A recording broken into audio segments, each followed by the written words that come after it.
नमस्कार प्रणाम, हम उत्तम शर्मा रुआ देखतनी Ambika music Ambika recording studio YouTube channel के माध्यम से। और आज हमारा रिकॉर्डिंग स्टूडियो में देवी नीतू गुप्ता जी और वहाँ के पति। अच्छा भैया, ये बताएं कि रउरा कैसा लगा था अंबिका रिकॉर्डिंग स्टूडियो में आके? हमारा श्रोता सबसे कुछ बताएं। बहुत बढ़िया लगा था जो नीतू जी बानी। मतलब हमरा विश्वास ना रहा कि यहाँ के गा पाए, लेकिन रउआ पास अइला के बाद से यहाँ के बहुत सुंदर में सुंदर गाना गईनी आई।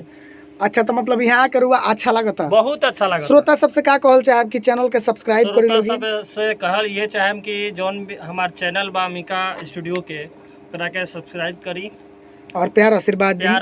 और एगो तो आई चली रुआ केबिन में जाई, नीतू जी और गा के श्रोता तक पहुँचाई।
देखी बा